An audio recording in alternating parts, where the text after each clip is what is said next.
मुझे बड़ा एहसास हुआ नरसों शनीचर के दिन। इस पुरफतन दौर में लोग दीन से दूर हो रहे हैं, इस्लाम से दूर हो रहे हैं, इतना दबाव हम पर तुम पर है। लेकिन परसों मैंने देखा हमारे मदरसा अजीजुल उलूम नानपारा में टेस्ट देने बच्चे आए तो 250 बच्चे टेस्ट में शरीक हुए, जबकि मुबारकपुर वगैरह में बच्चे जाते थे इतना ज़्यादा। 118 बच्चे पास हुए, बाकी फेल हुए। तो जो बच्चे फेल हुए उनके वालिदैन आके रो रहे थे। हम लोगों ने सोचा कि अल्लाह ने अब भी अपने बंदों के दिलों में इस्लाम की मोहब्बत रखी है, इस दौर में भी, इस पुरफतन दौर में। कहने वाले ने कहा ना, इस्लाम की फितरत में कुदरत ने लचक दी है, तुम जितना ही दबाओगे उतना ही उभरेगा। अल्लाह ताला आप सबकी इस मोहब्बत को सलामत रखे और जलसा कराने वाले, उर्स कराने वाले बड़े लायक तारीफ़ हैं। अल्लाह इनकी रोज़ियों में बरकत अता फरमाए। मैंने आयतल कुर्सी की आयत पढ़ी है। आयतल कुर्सी तो मैं बहुत से लोग पढ़ते हैं, बोलो नमाज के बाद पढ़ते हैं ना। अल्लाहु ला इलाहा इल्ला हु, अल्लाह नहीं है कोई इबादत के लायक मगर वही। कोई कहता है नहीं है कोई माबूद मगर अल्लाह, नहीं, नहीं है कोई इबादत के लायक मगर अल्लाह। माबूद दुनिया में तो बहुत है, लेकिन माबूदाने बातिल है। हकीकत में इबादत के लायक खुदा ही है। ला ताखुज़ुहु सिनतुन वला नौम, न उसको औंघाई आती है, वला नौम, और न तो उसको नींद आती है। न उसको औंघाता है, न कभी उसको नींद आती है। तो जब वो कभी औंघाता नहीं, सोता नहीं, तो फिर कोई कमी उसके नजदीक आ सकती है। हम और आप सोते हैं, सोएगे नावा चरवा उठाए लेगा, या उठाए चार पहन लेगा, तलवम डार दीस। हम पर तुम पर गालिब आ सकता है, लेकिन जो सोए ना वो खबरदार रहता है। अल्लाह को कभी ना नींद आती है ना औंघाई। लहू माफिस समावाति व माफिल अर्द, उसी के लिए है जो कुछ आसमानों में है, जो कुछ जमीनों में है, सब खुदा ही का है। मन ज़ल्लज़ी यशफ़उ इंदहु, कौन है जो अल्लाह के नजदीक किसी की शफाअत करे। इस आयत से बहुत धोखा खा जाता है। कहा था कौन है, अल्लाह कहता कौन है जो खुदा के नजदीक शफाअत करे, मतलब कोई किसी की शफाअत नहीं करेगा। इतने ही से बहुत से लोग गुमराह भी हो गए। एक जलसे में तकरीर कर रहा था कि हुजूर हमारी आपकी शफाअत फरमाएंगे। एक साहब खड़े हुए कहें, कहा मौलाना बक्का तो कुरान में तो लिखा है मंजल लजी असफो। तो हम कहें मंजल लजी असफो, कहीं हाँ, हम कहें कहा मतलब, कहीं कोई कोई शफाअत ना करे। तो हम कहें आगे पढ़ो, तो कहें हम हाफिज थोरो। हम कहें हाँ, तुमका गुमराह करे के लिए अत्ता रटावे गवाह। अगर पूरी आयत तुमको रटा दी जाती तो तुम गुमराह न होते। अल्लाह फरमाता है मन ज़ल्लज़ी यशफ़उ इंदहु, कौन है जो खुदा के नजदीक किसी की शफाअत करे, इल्ला बिइज़्निही, मगर खुदा की इजाजत से। खुदा की इजाजत से क़यामत के दिन कुरान भी पढ़ने वालों की शफाअत कराएगा। काबा शरीफ अपनी तिलावत करने, अपने तवाफ करने वालों की शफाअत कराएगा। रमजान रोजा रखने वालों की शफाअत कराएगा। हदीसों से साबित है। लेकिन नबी के बारे में कहते हैं हाजी भी शफाअत कराएगा, अजान देने वाला भी शफाअत कराएगा, लेकिन इन सब की शफाअत शफाअत सुगरा होगी, छोटी शफाअत। हमारे नबी के सर पर जो शफाअत होगी वो शफाअत कुबरा का ताज होगा। ये सब छोटे छोटे शफी हैं, नबी शफाअत कुबरा फरमाएंगे। और ऐसी शफाअत करेंगे कि आला हजरत इमाम अहले सुन्नत फरमाते हैं कि उसवतें दी हैं खुदा ने दामन महबूब को, उसवतें दी हैं खुदा ने दामन महबूब को,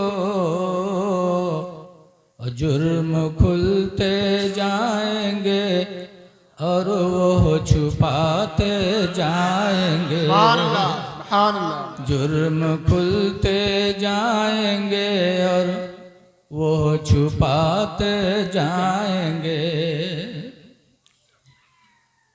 इल्ला बिइज़्निही, मगर खुदा की इजाजत से। देखो कोई बात हो जब तक पूरी न सुनी हो तब तक के बाद समझ में आएगी। बोलो, पूरी बात समझो। ऐसे ही जगह तकरीर होता रहा है, लोगों नमाज पढ़ो, नमाजी का बेनमाजी का ठिकाना जहन्नम है। तो एक खड़ा होगा कि इसका मौलाना साहब बक्का तो कुरान में तो लिखा है अय्युहल्लज़ीना आमनू ला तक़रबुस सलाह, ईमान वालों नमाज के करीब न जाओ। कुरान में लिखा है ईमान वालों नमाज के करीब न जाओ, और तुम कहा तो नमाज पढ़ो, नमाज पढ़ो। तो वही आधीन बात याद की है, पूरी बात उसने नहीं याद की।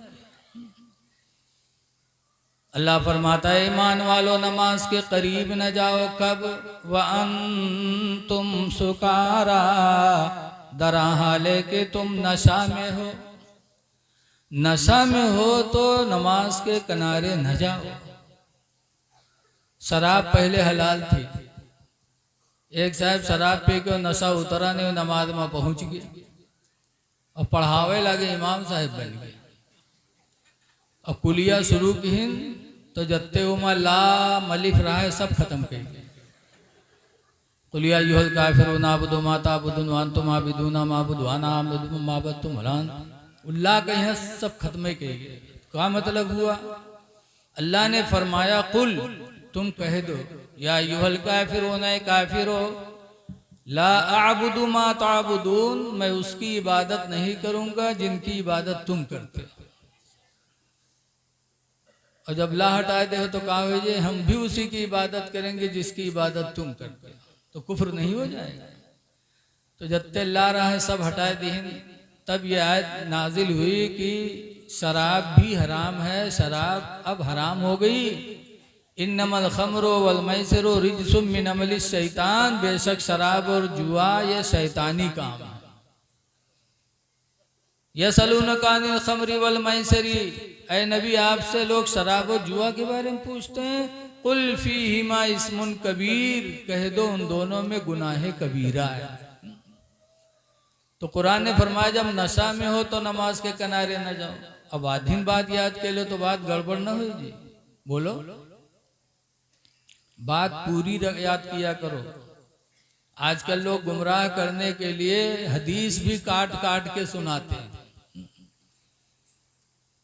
एक जगह है, कहेंगे हुजूर ने फरमाया है कब्रों पे न जाओ, और हदीस पढ़ते हैं कुंतो नहयतुकुम अन ज़ियारतिल क़ुबूर, मैं तुमको कब्रों की जियारत से मना करता हूँ। तर्जमा भी गलत, अब आगे वाली इबारत पढ़ेंगे नहीं, आदमी गुमराह हो जाएगा कि सरकार ने ना कब्रों से मना किया।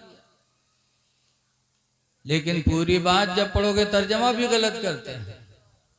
तर्जमा इसका है कुंतो नहयतुकुम अन ज़ियारतिल क़ुबूर, मैं तुमको कब्रों की जियारत से मना करता था। लाकिन फज़ूरूहा, लेकिन अब तुम कब्रों की जियारत किया करो। शुरू इस्लाम में अल्लाह के रसूल ने मना किया था। क्यों? शुरू में लोग बुतों के सामने हाथ जोड़कर ऐसे हाथ बांध कर खड़े होते थे, तो हुजूर ने फरमाया, मुसलमानों कब्रों पे भी तुम हाथ बांध कर खड़े न जाया करो, वरना लोग कहेंगे कि जैसे इस्लाम से पहले गैर खुदा की इबादत होती थी, इस्लाम के आने के बाद भी गैर खुदा की इबादत बाकी है, तो न जाओ। लेकिन जब इस्लाम फैल गया, ला इलाहा इल्लल्लाह, अल्लाह के सिवा कोई इबादत के लायक है ही नहीं, ये कलमा पढ़ने वाला जब जाएगा खड़ा होगा तो यकीनन वो अल्लाह ही की इबादत करेगा, गैर खुदा की इबादत नहीं करेगा। तो अल्लाह के रसूल ने फरमाया अब जाया करो। क्यों? लिअन्नहा तुज़क्किरुल आखिरा, इसलिए कि कब्र की ज़ियारत तुमको आखिरत की याद दिलाती रहेगी। लेकिन अदकटी बात, वत्ते कहीं कुन तो ना है तुम ज़ियारतुल क़ुबूर, में तुमको कब्रों की ज़ियारत से मना करता था। अब लोग सोचिए, हाँ ये तो हदीस में है हो, अब न जाओ। तो जाने वाले को कब्र पुज्जा काहे लगा। याद रखो, कुरान की आयत कतरोगे, हदीस कतरोगे तो ईमान रह नहीं जाएगा, ईमान चला जाएगा। दुनिया का सामान कतरो तो सामान न रह जाए, और आयत हदीस कतरी हो तो ईमान रह जाएगा। वो तो ऐसे जैसे मौलाना अब्दुल मुस्तफ़ा आदमी अलैहिर्रहम अपनी किताब में लिखते हैं कि एक नवाब साहब रहे, उनके ससुराल से दावत है। सब दावत अलग होते, ससुराल वाली दावत बड़ी अहम होती। तो वो सोचने, यार हमारा पैजामा पुरान है, कुर्ता तो नवा है, पैजामा पुरान है, और ससुराल के मामला है, लाओ नवा पैजामा बनवा ली। तो चले गए, नवा कपड़ा लाए पैजामा के, और दर्जी के हुआ दिहिन। तो दर्जी बड़ा ईमानदार रहा, जत्ता कपड़ा रहा सबके पैजामा बनाए दिए। कुछ दर्जी गड़बड़ो होते, उनके घर में चले जाओ तो बिछौनी एक रंग के न पई, दुनिया में जत्ते कलर हुई है सब उनके रजाई गद्दम गिन लियो। कहूँ 4 गिरा मक काटिन, कहूँ 5 गिरा मक काटिन, रजाई तैयार। ये भी जायज नहीं है। जिसकी अमानत हो पूरी पूरी उसको वापस करो। बहरहाल ईमानदार है, पूरे कपड़े पैजामा बनाए दिए। अब जब नवाब साहब नहाए वहाए पैजामा पहने तो पंजा वंजा सब गायब। तो बहुत अफसोस में, यार ये तो दर्जी पैजामा लंबा कर दिए। तो पैजामा लेके गए अपने बुढ़िया के पास, बीवी से कहें, सुनो तुम्हारे मैके से दावत है रहा है, और पैजामा से आवा, दर्जी पैजामा लंबा कर दी। तो तिन्हें का 4 अंगुल काट के ऊँची आए थे। वो 65 साल के खुर्राइट बुढ़िया, गाल छुहारा में, मुँह में दांत नहीं, पेटे मात नहीं, नवाब पर गुर्राए गए, रखवार पैजामा। शाम हो गए, खाना बने कि तुम्हारे पैजामा से ही करिए। लेकिन अब नवाब साहब के ससुराल वाला सौ को बुझे ही नहीं, उठैन पैजामा पतोइया थी गए। पतोइया से कहें तो 14 सदिक पतोइया कब सुने वाली हो गए, रखवार कर। शाम हो गए, अब काम के टाइम है कि तुम्हारे पैजामा सही करेक्ट है। लेकिन बिचरो मार परेशान, तो बिटियवा थी गए। बिटियवा से कहें, बिटियवा कहें अब्बा का पागल हो गए हो, सुबह न हो, रखवार कर। बेचारे बहनिया के पास गए, बहू से कहें, बहू कहीं भाईजान का दिमाग खराब हो गया तुम्हारा, अरे सुबह न हो, सुबह देखा जी। अब मजबूरन बेचारे उठाए के खूंटी पर पैजामा टांग दिए, खाना वाना खाए, घर भर सोए गए। थोड़ी देर बाद जब बीवी के राख खुली तो पड़ी बिस्तर पर, सोचे कि हाय हमारा आदमी हमका इतना मानत जाना था, और तनिक काम कहे सुनाए सुने हमरे आदमी का कतना दुख हुआ हो। बबी बुढ़िया उठी और खूंटे से पैजामा उठाए और 4 अंगुल काट के सी के टांग दिए, लेट गया। कुछ देर के बाद पतोहिवा के राख खुली तो वह सोचे कि हाँ हमारे ससुर इतनी इज्जत से हमका लेकर आया है, एक काम कहीं नहीं किया है, हमरे ससुर का कतना दुख हुआ है। वह पतोहिवा उठी, खूंटे से पैजामा उठाए और 4 अंगुल काट के सी के टांग दिए, लेट गया। थोड़ी देर बाद बिटियवा के राख खुली तो बिटियवा पर ही सोचे कि हाँ हमारा अब्बा हमका इतना मानत जाना था, उतने काम कहीं नहीं सुने, हमारे अब्बा का कतना ठेस लगी। अब बिटिया उठी और खूंटे से पैजामा उठाए, 4 अंगुल काट के सी के टांग दिए, सो गए। पचलहरा बहनिया के राख खुली तो वह सोचे साहब हमार भाईजान हमका ता मानत जाना था और तने काम कहना हम नहीं कि हमारे भाईजान का कितना दुख हुआ है। वह उठे खूंटे से पैजामा और 4 अंगुल काट के सी के टांग दिए। अब जब सुबह है तो वही खुर्राइट बुढ़िया जाओ पैजामा सही कह दिया है पहन ले, तो खुशी के ठिकाना नहीं नवाब। जल्दी जल्दी नहाए न नहाए बाद खूंटे से पैजामा उठाए और जब उसका पहने तो पैजामा का हुआ नियकर होएगा। तब नवाब अपन खोपड़ी पीटे ला, ये कहीं नहाए ला यू का होएगा। पैजामा काटा गया, कतरा गया तो पैजामा बजाय नेकर हो गया। और कुरान की आयत कतरी जाएगी, हदीस कतरी जाएगी तो ईमान कहाँ रह जाएगा। ऐ लोगों, कोई भी बात हो तो उसको मुकम्मल सुनो। आज मोबाइल पे अगर कोई हदीस आए, आजकल फितनों का दौर है, गैर मुक़ल्लिद अहले हदीस गुमराह फिरके वाले मोबाइल पे अपने मन की बात लिख देते हैं और आखिर में लिख देंगे अल हदीस। अब एक जाहिल आदमी देखेगा, कम पढ़ा लिखा, कहीं नहीं ये तो हदीस में है। अरे ऐसे मत मानो, अपने महल्ले के आलिम को दिखाओ, अपने मस्जिद के इमाम को दिखाओ ये हदीस है कि झूठी लिखा है इसने, झूठी हदीस, कुरान की आयत है कि नहीं है। बड़ा फितने का दौर है, बहुत सोच समझ के चलने का वक्त है। बहरहाल अकीदा रखो कि अल्लाह के यहाँ शफाअत कराएंगे लोग, लेकिन जिसको खुदा इजाजत देगा। यअलमु मा बैना अयदीहिम व मा खल्फहुम, अल्लाह हमारे सामने की चीजों को भी जानता है, पिछली चीजों को भी जानता है। अल्लाह सब कुछ जानता है, अल्लाह ताला सब कुछ जानता है। वला युहीतूना बिशैइन मिन इल्मिही इल्ला बिमा शाअ, और अल्लाह के इल्म को कोई घेर नहीं सकता मगर अल्लाह जिसे चाहे। जिसे चाहे तो इल्म दे सकता है, लेकिन अल्लाह के इल्म को कोई घेर नहीं सकता। अल्लाह कितना इल्म वाला है किसी को पता नहीं। वसिअ कुर्सियुहु समावाति वल अर्द, उसकी कुर्सी जमीन व आसमान को घेरे हुए। इस आयत को पढ़कर भी कुछ लोग गुमराह हो गए कि कुर्सी, तो जब उसके कुर्सी है तो कुर्सी बैठत हो मार, और जब बैठता होगा तो उसके लिए जिस्म जिस्मानियात होंगे। कुर्सी ही न हो कुर्सी। कुर्सी लफ्ज़ कुर्सी अरबी है, इसका माना है खुदा की कुदरत, खुदा की ताकत। वसिया कुर्सियुहु समावाति वल अर्द, अल्लाह की कुदरत जमीन व आसमान को घेरे हुए है। न उसके आसमान का कोई कुछ बिगाड़ सकता है, न जमीन का कुछ बिगाड़ सकता है। अल्लाह कादिर है आसमानों पर भी, अल्लाह कादिर है जमीनों पर भी। वला यऊदुहु हिफ्ज़ुहुमा, और इन दोनों की हिफाजत खुदा पर भारी नहीं है।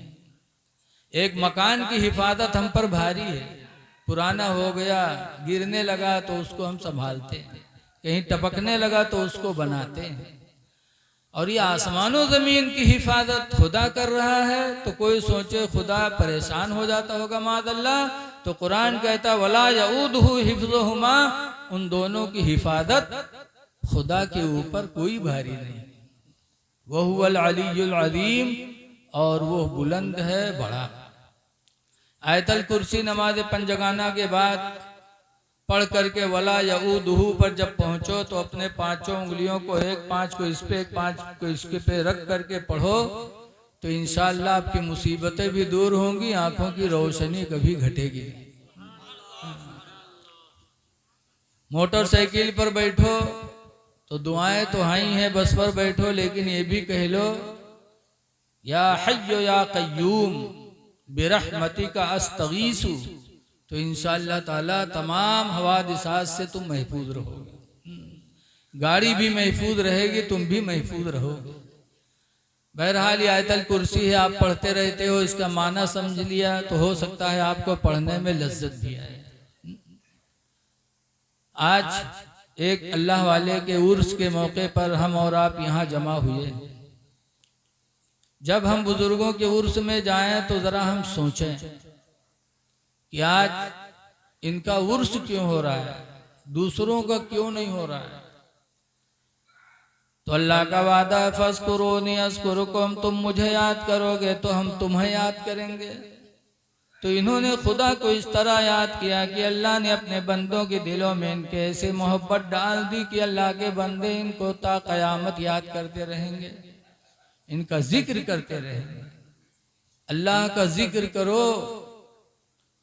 देखो, मरना तो सबको है, इससे बचना किसी को नहीं, लेकिन मौतें सबकी अलग अलग होती। हजरत अबूबकर से कहते हैं, क्यों रोने चिल्लाने से कुछ होता नहीं। लेकिन आज देखा जाता है एक आदमी हमारे मेरे वाला हमारे इलाका में है, गांव का नाम न बतेबे ने, वैसे कहते बात हुआ तक पहुंच जाए। उनके अब्बा के इंतकाल भवा तो हम गए तो रोए तो, लेकिन और कोई बात नहीं। फिर अम्मा के इंतकाल भवा वह गए, वह में रो। और जब उनके मिहरुआ के इंतकाल जब गए तो देखे पर लपटी आएगा, कहीं मौलाना साहब हम यतीम हुई गए, वहाँ साहब हम यतीम हुई गए ना। हम कहें चूती एक देखो, बप्पा मरे तो ना यतीम भवा, महतारी मरी तो ना यतीम भवा, मेहरुआ मरी तो यतीम ही गो। क्यों? आजकल इंसान को सबसे ज्यादा मोहब्बत इस पुरफतन दौर में अपनी बीवी ही से होती है, लेकिन सबको नहीं। तो आज रोते हैं, रोना नहीं चाहिए। और सबसे ज्यादा रोवत को है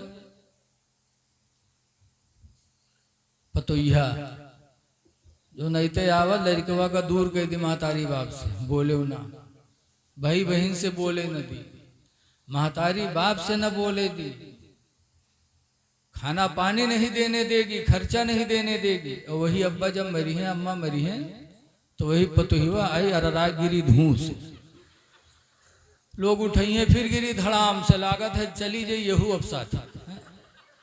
ये मक्कारी नहीं तो कहा है बताओ, जिंदगी में तुमने गिलास पानी नहीं दिया, शौहर को खर्चा नहीं देने दिया, दूर रखा। आज मरने के बाद तुम रो रही हो, दिखा रही हो कि हमको मोहब्बत बहुत है। अल्लाह ताला दिलों के हालात को खूब जानता है, रोने से कुछ नहीं होता। आला हजरत इमाम अहले सुन्नत फरमाते हैं, आँखें रो रो के सुजाने वाले, आँखें रो रो के सुजाने वाले, और जाने वाले नहीं आने वाले। हजरत फातिमा कहती हैं, मेरे मरने पे रोना नहीं।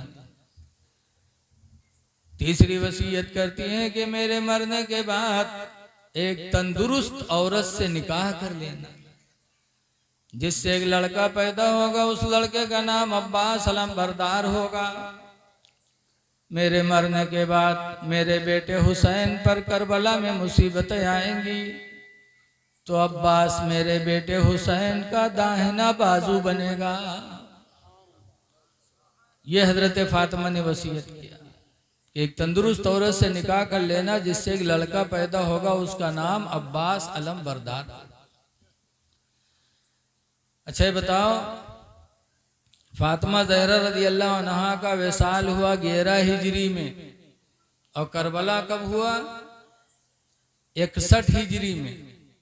कई हिजरी में? अरे बोला करो कुछ। तो 61 में से 11 निकाल दो तो कितना बची? 50।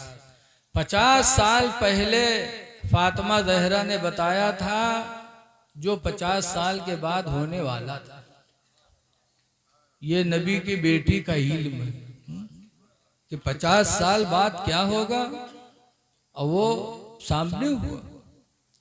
यही हुआ कि जब करबला में शहादतें होने लगी और अली असगर प्यास से तड़पने लगे, तो हजरत अब्बास अलमबरदार गए थे। कहा था, आका हुसैन मुझे इजाजत दे दो, मैं दरियाए फराज से पानी ले आऊं, पिला दूं असगर को, वरना कहीं दम टूट गया तो कयामत के दिन रसूलुल्लाह को मैं क्या मुंह दिखाऊंगा कि अब्बास तुम्हारे होते हुए और अली असगर प्यास से चल दिए दुनिया से, मुझे इजाजत दो, मैं पानी लाऊं। हजरत इमाम हुसैन ने इजाजत दिया। हजरत अब्बास काटते फाटते पहुंचे दरियाए नील में, घोड़े से उतरे, मशकीदा में पानी भरा। घोड़ा भी 4 दिन का प्यासा था। घोड़े के सर पे हाथ रखा हजरत अब्बास अलमबरदार ने, कहा बेटा तू भी 4 दिन का भूखा प्यासा है, दरियाए फरात तेरे कदमों में है, बेटा तू पी ले। तो जब सर पे हाथ रखा तो घोड़े ने भी ऐसे सर हिला दिया, हिनहिनाने लगा। अपनी जबान से कहा, आका मैं जानवर जरूर हूं लेकिन बेवफा नहीं हूं, अहले बैत प्यासे रहे मैं पानी पीऊं। हजरत अब्बास अलमबरदार रदी अल्लाह ताला अन्हु मशकीदा में पानी भरकर फिर चाहा कि लाओ पी लें। 4 दिन के प्यासे थे। जब चुल्लू में पानी लिया, मुंह के करीब ले गए, फिर याद आया कि मैं तो पीने जा रहा हूं और ये मशकीदे का पानी खीमा तक पहुंचे कि न पहुंचे, तो नहीं पिया, छोड़ दिया। जालिमों ने रास्ते में हमला किया। हजरत अब्बास का दाहिना हाथ कट गया, बाएं हाथ में मशकीदा, बायां हाथ भी कट गया। तो मुंह से मशकीदा दबाया कि किसी तरह पानी पहुंचा दें, लेकिन एक यजीदी ने तीर मारा और सुराख हुआ पानी मशकीदे का बहा। तब हजरत अब्बास की हिम्मत टूटी। तब उन्होंने कहा था, या मौला हो अदरिकनी, ऐ मेरे आका मेरी खबर ले लो। भाई थे लेकिन हुसैन को कभी भाई नहीं कहा अब्बास ने, हमेशा मौला कहते थे। या मौला हो अदरिकनी। इमाम हुसैन गए और अपनी गोद में लाश लिया और कहा, अब्बास जिंदगी भर तुम मुझे मौला कहे, कभी भाई नहीं कहा, तुम मेरे भाई हो, आखिरी वक्त मुझे भाई तो कह दो तुम। तो कहा, या खाहो अदरिकनी, ऐ मेरे भाईजान मेरी खबर लो। और कहा, अल्लाह का शुक्र है कि हुसैन की गोद में आंखें खुली थी और आज हुसैन ही की गोद में हमेशा के लिए आंखें बंद हो रही। हजरत अब्बास की रूह जिस्म से निकल गई। जो हजरत फातिमा ने कहा था वो हजरत अब्बास ने करबला में पूरा किया। ये फातिमा के इल्म गैब का आलम है। इल्म का आलम है तो उनके बाप के इल्म का आलम क्या होगा, बोलो। बहरहाल चौथी वसीयत की कि मेरे मरने के बाद जब मुझे कब्र में दफन करना तो फला जगह एक पर्ची रखी है, उसको मेरे कब्र में रख देना। कहा क्यों? कहा उसमें एक राज की बात है। राज की बात है फातिमा, मुझसे नहीं बताओगी? खुदा का वास्ता देता हूं फातिमा, उस पर्ची में राज की कौन सी बात है? तब फातिमा ने कहा कि जब मेरा रिश्ता आपसे लगा तो मेरे अब्बा ने मुझसे पूछा, फातिमा तुम्हारा निकाह अली से कर दूं? तो मैंने कहा था हाँ कर दो। कहा महर में 400 मिसकाल चांदी ले लूं? कहा ना, ये महर मुझे नहीं चाहिए। अच्छा, ये कह के चली आई। हजरत जिब्रील आए, हुजूर से कहते हैं, या रसूल अल्लाह आप अपनी बेटी का निकाह अली से कर दें। और फातिमा के महर में अल्लाह ने जन्नत की सारी नेमतें रख दी। जन्नत और जन्नत की सारी नेमतें फातिमा की महर में। हुजूर ने फातिमा को बुलाया, बताया। फातिमा कहती है महर भी मुझे नहीं चाहिए। कहा फिर क्या चाहिए? कहा मुझे महर में वही चीज चाहिए जिसके लिए आप पहाड़ों में जाके रोया करते। हुजूर किस चीज के लिए रोते थे? सोना चांदी के लिए। हुजूर ने कभी दौलत की दुआ मांगी ही नहीं, तो हम लोग हैं उसके पीछे दौरे घूमी थी, इसीलिए वो हमसे दूर भागा था। सरकार ने कभी दौलत की दुआ नहीं मांगी। सरकार दुआ मांगा करते थे, अल्लाहुम्मा अहयिनी मिस्कीना, अल्लाह तो मुझे मिस्कीन की जिंदगी अता कर दे, व अमितनी मिस्कीना, और या अल्लाह तो मुझे मिस्कीन की मौत दे दे, वहशुरनी फी जुमरतिल मसाकीन, और या अल्लाह तू क़यामत के दिन मुझे मिस्कीनों की गिरोह में उठा ले। जो गरीब हैं वो परेशान न हो, बल्कि सोचे कि उनको ये नेमत मिलने वाली है। जिसके लिए आप रातों रात रोया करते वही मेहर में चाहिए। हुजूर किसके लिए रोते थे? अपनी उम्मत के लिए। रातों रात रोते थे, दुआ मांगते थे, रब्बे हबले उम्मती, अल्लाह मेरी उम्मत को मेरे हवाले फरमा दे, मेरी उम्मत को बख्श दे। कहने वाले ने कहा है कि रब्बे हबली उम्मती कहते हुए पैदा हुए, रब्बे हबली उम्मती कहते हुए पैदा हुए, रब ने फरमाया कि बख्शा अस्सलातो वस्सलाम।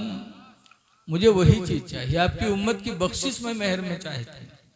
एक एक चली आई। थोड़ी देर बाद हजरत जिब्रील फिर हाजिर हुए तो एक पर्ची लेकर बारगाह रब से हाजिर हुए, हुजूर को दिया। उस पर्ची में अल्लाह ने लिखा था, जाल तो शफात उम्मत मोहम्मदिन सदाक़ा फातिमा, कि फातिमा के महर में मैंने उम्मत मोहम्मदिया की बख्शिश मैंने कर दिया।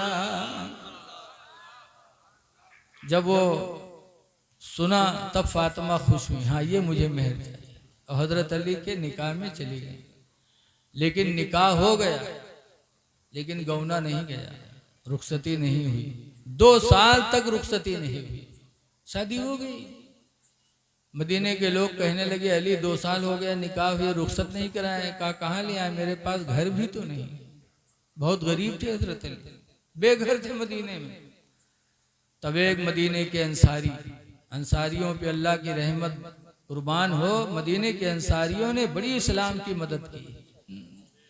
एक अंसारी खड़े हुए कहने लगे, अली मदीने में हमारे 2 मकान हैं, एक में रहता हूँ, एक खाली है। ये नहीं कही खाली वाली में जाओ, बल्कि कहा दोनों देख लो, जो तुम्हें पसंद आए वो मैं तुम्हें नजराना देता हूँ। हजरत अली ने जो मकान पसंद किया, मदीने के अंसारी ने हजरत अली को वो मकान नजराने में दे दिया। जब मकान वाले हो गए तो फातिमा की रुखसती हुई। तो फातिमा इस तरह अली के निकाह में पहुंची। और जब इंतकाल का वक्त आया तो ये वसीयतें की। और वसीयत कर तो फरमाया कि ये पर्ची मुझे मिली थी, पूरी जिंदगी मैंने संभाल के रखा है, वो पर्ची मेरे कब्र में रख देना। इससे हमारी माँ बहनों को एक सोच होनी चाहिए कि एक पर्ची मिली थी तो पूरी जिंदगी फातिमा ने उसकी हिफाजत की। अब आज अगर जमीन के बैनामा कराए, कागज लाए मेहरुअन का दे दो और कहूँ महीना भर के बाद मांगो, तो हम नहीं जाने थे, कहूँ पिहाने डाल दे हैं, कहूँ यार वहां डाल दे हैं। उन्होंने एक पर्ची की हिफाजत पूरी जिंदगी की। पता चला कि कागजात की हिफाजत करनी चाहिए। तो फातिमा कहती हूँ पर्ची मेरे कब्र में रख देना। कहा क्यों? कहा कल कयामत के दिन अगर मेरे अब्बा का एक उम्मती भी जहन्नम में गया तो मैं रब के बारगाह में पर्ची लेके हाजिर हो जाऊंगी। अर्ज करूंगे, परवरदिगार तूने मेरे महर में उम्मते मोहम्मदिया की बख्शिश रखी थी, फिर मेरे अब्बा का ये उम्मती जहन्नम में कैसे जा रहा है, मैं उसको बख्शवाऊंगी। ऐ लोगों, आज हम लोग फातिमा को वैसे नहीं मानते, अहले बैत को वैसे नहीं मानते। उन्होंने हमारे लिए पूरी जिंदगी कुर्बान कर दी। वसीयत हो गई कि मलकुल मौत आ गया। हदीस में लम्मा नज़ल अलैहा मलकुल मौत, जब मौत का फरिश्ता उनके दरवाजे पर उतरा, वक़रअल बाब, और फातिमा के दरवाजे को खटखटाया। फातिमा पूछती है कौन? कहा मैं मलकुल मौत हूं। फातिमा कहते हैं मलकुल मौत, मेरे चेहरे को दुनिया में किसी अजनबी इंसान ने नहीं देखा, लिहाजा मरते वक्त मैं नहीं चाहती कि मलकुल मौत मेरा चेहरा देखे, तुम मत आना। ये फातिमा के पर्दे का आलम था, नहीं आने दिया। जब रोक दिया तो हदीस में मलकुल मौत वापस चले गए। फ़क़बदल्लाहु रूहहा, तो अल्लाह ताला ने खुद फातिमा की रूह को कब्ज़ फरमाया। ये फातिमा का मकाम है। हमारी माँ बहनों को इससे इबरत लेनी चाहिए। अब आजकल के मेहरू सुन ले है कहूँ मेला, सुन ले है कहूँ तवाजा, बस चल दे हैं चाहे मई के कड़ियल गर्मी हो, अत्ते अत्ते लेदन का लेकर चल दे हैं, चाहे बसमा पहुँचे चाहे वो होका है, लेकिन इनके तवाजा बसर नहीं पड़ता। और चली है तो नकाब पहन के चली है, और नकाब में यहाँ रस्सा डली है, कमर में बंधी है, लागत है डांका डाले जाते हैं। अरे ये बेहयाई नहीं तो क्या है? नकाब पहने हो फिर रस्सा बांध रही हो। नकाब किस लिए इजाद हुआ है? ताकि माँ बहनों के जिस्म का ऊंचा नीचा हिस्सा कोई देख न सके। तुम्हारी पर्दे के लिए नकाब बनाया गया था, लेकिन आज रस्सा बांधकर उसकी बेहुरमती कर रही हो। खातून जन्नत की जिंदगी से हमारी माँ बहनों को पर्दे का एहतमाम करना चाहिए। यही फातिमा ज़हरा है कि इनके पर्दे की वजह से क़यामत के दिन इनका यह आलम होगा। जब ये गुजरेंगे तो एक पुकारने वाला फरिश्ता पुकारेगा, नक्किसू रूसकुम या अहलल हश्री, ऐ मैदान महशर वालों तुम अपने सरों को झुका लो। क्यों? नबी की बेटी का गुजर होने वाला। यह मकाम फातिमा को जो मिला है पर्दे की वजह से मिला, नबी की निस्बत से मिला। याद हमारी माँ बहनों को भी चाहिए कि अपना पर्दे का एहतमाम करें, मेला में न जाएं, दावत में जाएं, लेकिन अपने शौहर के साथ जाएं। जब हज में बगैर शौहर के जाने की इजाजत नहीं है, तो क्या मेला में यहाँ 4-4 दिन चली जाओ, दावत में रिश्तेदारी में चली जाओ, एहतियात करो। बहरहाल कहने का मकसद यह है कि मौत एक ऐसी चीज है सबको आनी है, और मलकुल मौत सबके यहाँ आते हैं। हमरे तुमरे यहाँ होते पता ही नहीं चलते, फातिमा के यहाँ तो दरवाजे खड़े रहे। सबके दर्जात अलग अलग हैं, इसलिए अल्लाह को राजी करने की कोशिश करो। शैतान से किसी ने पूछा कि किन चीजों की वजह से तुम औलाद आदम पर गालिब आ जाते हो, वो कौन सा हथियार तुम्हारे पास है? तो शैतान ने कहा 3 चीजें हैं जिसकी वजह से मैं आदम की औलाद को गुमराह करता हूं। कौन कौन? बुख्ल, गुस्सा, नशा। 3 हथियार मेरे पास हैं कि बखील इंसान के दिल में बुख्ल पैदा करता हूं, तो अल्लाह के नाम पर कुछ देता नहीं, जब देता नहीं तो सदका खैरात से महरूम रह जाता है। तो बखीली से बचो। बखील शैतान का हथियार, बुख्ल शैतान का हथियार। अल्लाह दे तो अल्लाह के नाम पर खर्च करो, मस्जिद में, मदरसे में, गरीबों पर, यतीमों पर। माशाअल्लाह यहाँ भी मदरसा चल रहा है, उसकी तामीर चल रही। अल्लाह दे तो उसमें खूब दो, इसलिए कि बखील आदमी शैतान का खिलौना होता है। साहबे किराम की जिंदगी हमारे तुम्हारे नजरों के सामने। आपने बहुत सुना होगा कि जंगे तबूक के मौके पर, जंगे तबूक, रूम के बादशाह कैसर ने मदीने पे चढ़ाई करने का इरादा किया। रजब के महीना था, सेना 9 हिजरी थी। तो सरकार ने उस तंगी में उनसे जंग के लिए ऐलान फरमाया। 20,000 से जायद सहाबा चल पड़े। बहुत दूर था, 10 आदमी पर 1 ऊंट। 10 आदमी पर 1 ऊंट मतलब कि एक आदमी चढ़े, बाकी लोग पैदल चले। थोड़ी दूर चले के बाद वो उतर जाए, दूसरा आदमी चढ़े और पैदल चले, फिर तीसरा आदमी चले। इस तरीके से 1 ऊंट सवारी थी, चलने वाले 10 लोग थे। और 24-24 घंटे में एक खजूर खाने को मिलती थी। एक खजूर मुंह में रखे रहते थे 24 घंटे पर। इतनी तंगी के आलम में जंगे तबूक हुई। ऐसे मौके पर चंदा सरकार ने मांगा। आज तो चंदा मांगो तो कहते मौलवी के ढकोसला हो। भाई मौलवी ही दीन का काम करते, मस्जिद मौलवी बनवाए, मदरसा मौलवी बनवाए, बच्चन मौलवी पढ़ावे, जलसा मौलवी करें, तो कहीं चंदा ना मांगे तो कैसे करी? सरकार ने चंदा मांगा तो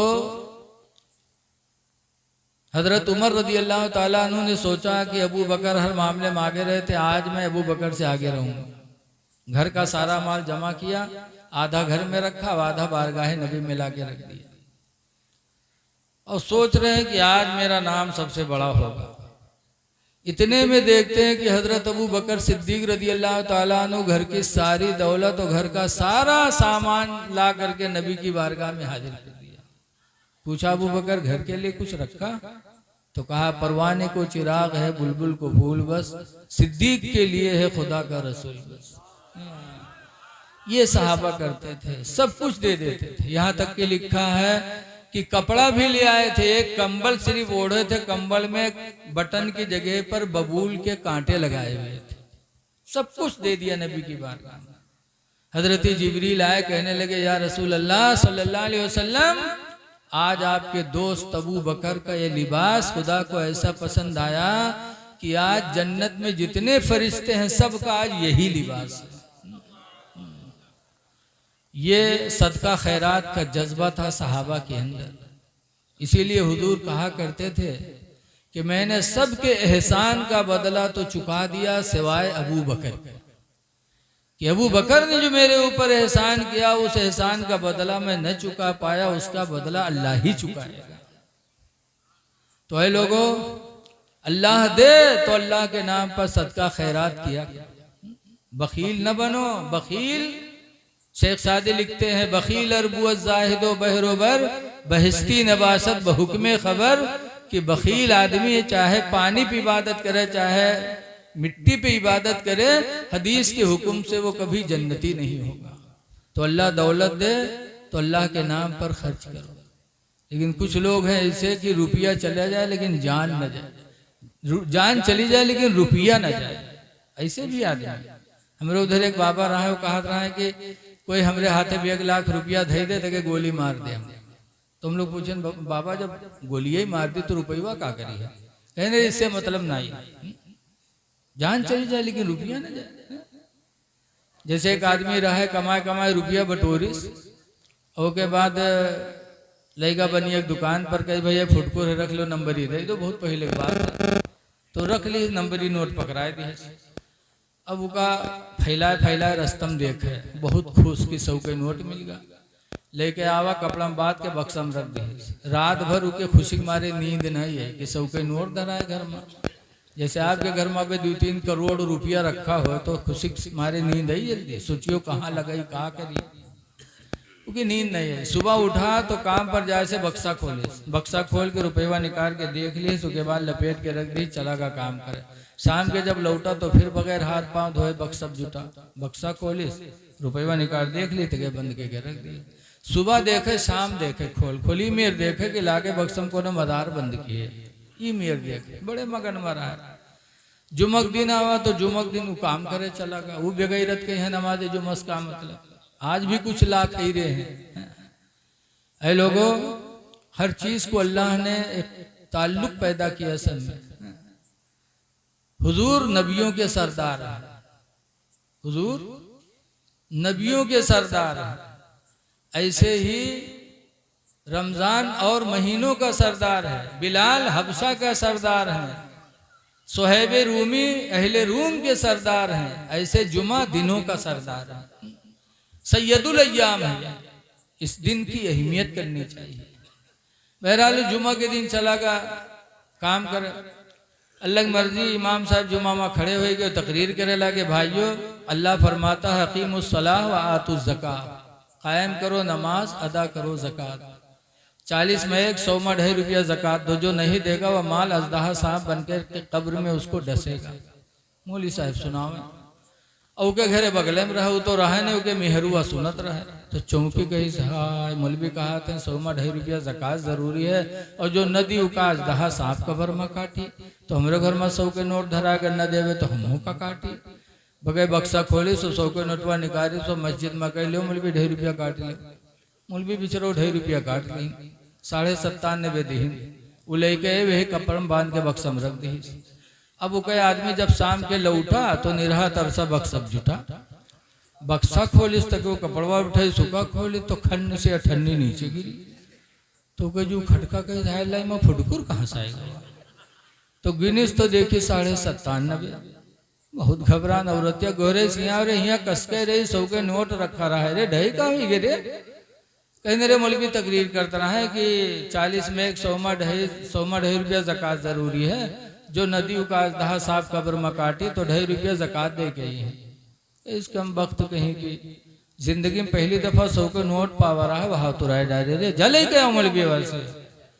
तो कहीं सल्लग नाम पर दे कहीं तो कहीं मांगे कहीं जब मांग लाओ नहीं हम घर छोड़ दे कहीं रहो चाहे न रहो लेकिन हम मांगे न जी कहीं ले आओ रे नहीं वही 2.5 रुपया खातिर अपन जान गंवाए दे रे हम कहीं मर जाओ लेकिन हम मांगे न जी। तो कहीं मरे जाई थे कहीं मर गया बगैर साहब बाहर निकला धड़ाम से गिरा हाथ पैर सब फैलाए दिए ढील के दिए आंखें काढ़े सांस रोक के बड़ा मक्कार रहा है। लोग आए तो के हाथ उठावे तो उठे और जैसे छोड़े वह भद्र से गिर जाए। पैर उठावे तो उठे और जैसे छोड़े वह भद्र से गिर जाए। तो लोग सही सोची में यार सही बात मरीगा हो। तो अब के तैयारी हुए बाहर कबर खोदी जाए यहाँ नौहावे तो नहाए भी लीजिए हर बिल्टे वहां बिल्टी जाए। जब नौहा वह कफन पहने बड़ा ढीठ रहे तन को डरान नहीं। जब कफन पहनाए क्योंकि जनाजा लेके चले तब के मेहरुआ सोची इसकी हाय अल्लाह अभी तक तो नहीं मरा है लेकिन अब भी मर गई।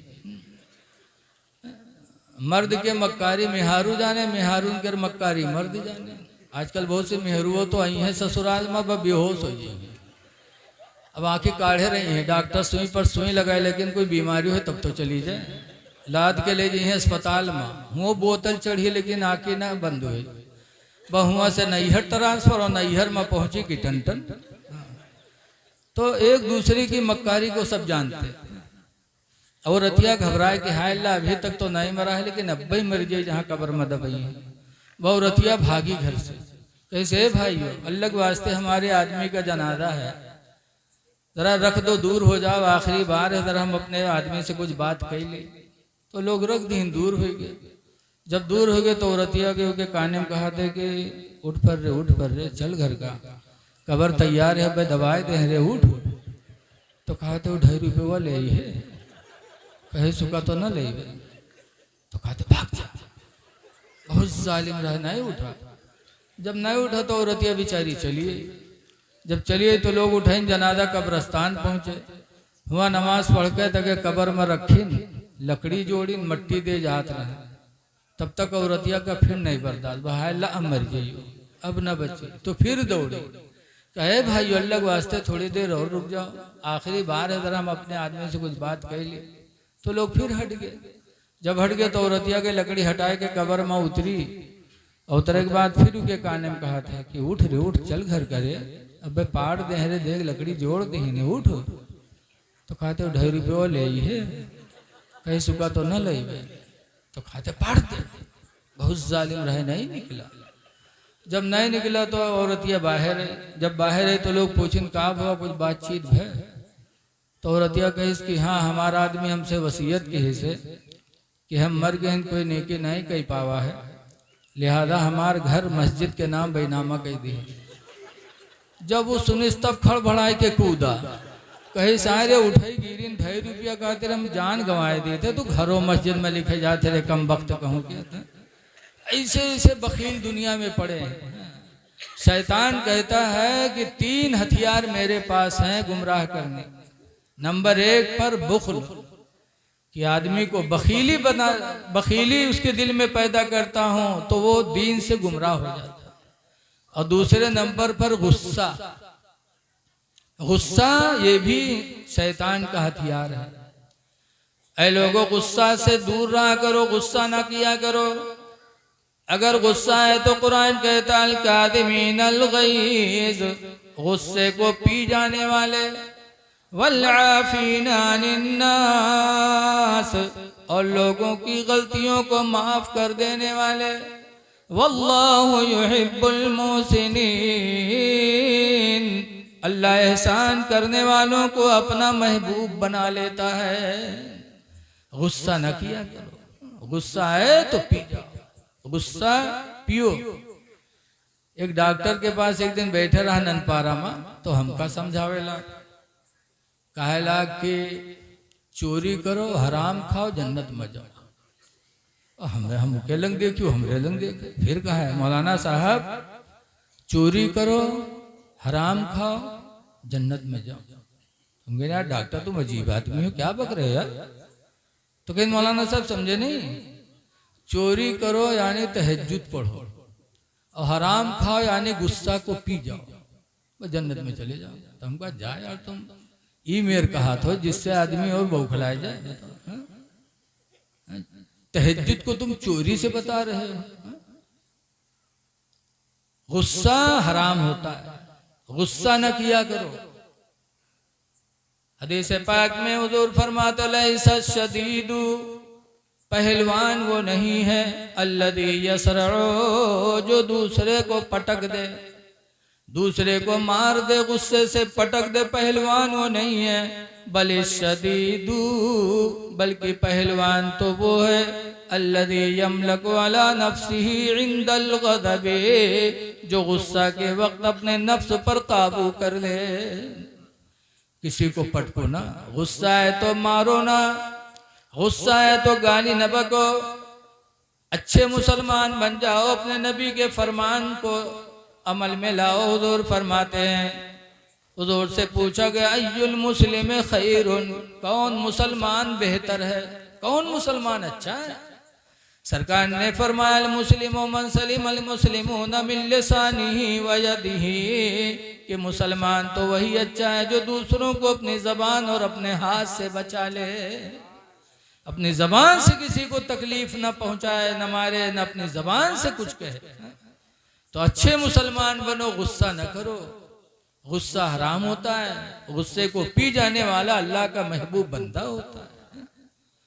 लेकिन आज बाहर रही हैं तो बिल्ली बने रही हैं, और घर में आई हैं तो शेर बन के दाखिल हुई। बात बात पे बीवी से तू मैं, बात बात पे भाइयों से झगड़ा, माँ बाप से झगड़ा। घर में आओ तो और अखलाक को अच्छा रखो, अपने भाई से मोहब्बत से बोलो, बहन से मोहब्बत से बोलो, माँ बाप से मोहब्बत से बोलो, बीवी से मोहब्बत से बोलो। गुस्सा न किया करो, गुस्सा से इंसान का काम बर्बाद होता है, बनता नहीं है। तो गुस्सा शैतान का हथियार है। सहाबा की जिंदगी को देखो, औलिया किराम की जिंदगी को देखो, क्या उनको कभी गुस्सा आया? हजरत इमाम आदम अबू हनीफा रहमतुल्लाह अलैह, उनका एक पड़ोसी यहूदी था, आए दिन उनको गाली देता था, आए दिन परेशान करता, लेकिन इमाम आदम सर नीचे करके चले जाते, कभी कुछ जवाब नहीं देते। एक हफ्ता ऐसा भी गुजरा कि इमाम आदम ने उस यहूदी को देखा नहीं। जब देखा नहीं तो लोगों से पूछने लगे, मेरा पड़ोसी नजर नहीं आ रहा है। लोगों ने कहा आपको पता नहीं, वो जेल में है। बड़ा नालायक था, दरोगा ने जेल में डाल दिया। तो इमाम आदम का दिल देखो, फौरन घर नहीं आए, कूफा के गवर्नर के पास गए, और वहां गए तो गवर्नर ने पूछा आप आए, कोई बात थी बताते मैं आ जाता। तो कूफा के गवर्नर ने कहा, इमाम आदम ने कहा कि मेरे एक पड़ोसी यहूदी को तुम्हारे दारोगा ने जेल में डाल दिया, मैं आया हूँ, मुझे रिहाई का परवाना मिलना चाहिए कि मैं अपने पड़ोसी को जेल से निकाल लूं। इमाम आदम की सिफारिश पर कूफा के गवर्नर ने परवाना लिख दिया। वो कागज लिया इमाम आदम ने और जेल गए, और जेलर को दिखाया तो जेलर ने यहूदी को निकाला, कहा जाओ तुम्हारे रिहाई का परवाना मुसलमानों की इमाम लेके आए। इमाम आदम लेके आए। जब वो देखा तो रोने लगा, कहा अफसोस एक हफ्ता से जेल में हूं, मेरा भाई नहीं आया मुझे निकालने के लिए, मेरा दोस्त नहीं आया, मेरा कोई रिश्तेदार नहीं आया, आए तो मुसलमानों की इमाम आए। खुदा की कसम मुझे यकीन हो गया कि इस्लाम सच्चा मज़हब है और इस्लाम के मानने वाले भी सच्चे होते हैं। वो यहूदी कलमा पढ़ के मुसलमान हो गया, तो हमारे बुजुर्गों ने गुस्सा नहीं किया। और तीसरी चीज क्या है? नशा। शैतान कहता है कि नशा एक ऐसी हथियार की चीज है कि मैं उससे लोगों को गुमराह कर देता हूँ। ऐ नौजवानों, शराब से दूर रहो, नशा वाली चीजों से दूर रहो, ये शैतान के हथियार हैं। दुआ है कि अल्लाह ताला हमको तीनों चीजों से महफूज रखे। ऐ लोगों, आप हजरात से गुजारिश है कि नमाजों की अदायगी करो, नमाजों की तरफ तवज्जो करो। नमाज आज हमारी मस्जिदें सुनी हैं, बड़ा अफसोस होता है। आज मुसलमान सोचता है नमाज न पढ़े और खुदा की रहमत हमको मिल जाए। हदीस पाक में हुजूर ने फरमाया, ला ततरुकन्ना सलातम मक्तूबतम मुतअम्मिदा, हरगिज़ हरगिज़ तुम्हारी फर्ज नमाज न छूटे। फ़इन्ना मन तरक सलात मुतअम्मिदा, इसलिए कि जिसने नमाज फर्ज को जानबूझकर छोड़ दिया, फ़क़द बरियत मिन्हु ज़िम्मतुल्लाह, तो अल्लाह की ज़मानत उससे अलग हो जाती। अल्लाह उस बंदे का ज़ामिन नहीं रह जाता। इसीलिए अल्लाह की ज़मानत चाहते हो तो नमाजों की पाबंदी करो, एक दूसरे के साथ अच्छा बर्ताव करो। दुआ है कि अल्लाह ताला इस उर्स की महफिल को कबूल फरमाए, और जो कुछ कहा मैंने अल्लाह उस पर हमको आपको सबको अमल की तौफीक अता फरमाए। अब अगला प्रोग्राम आप अपने नादिम साहब से समाअत करेंगे। अस्सलामु अलैकुम व रहमतुल्लाहि व बरकातुहू।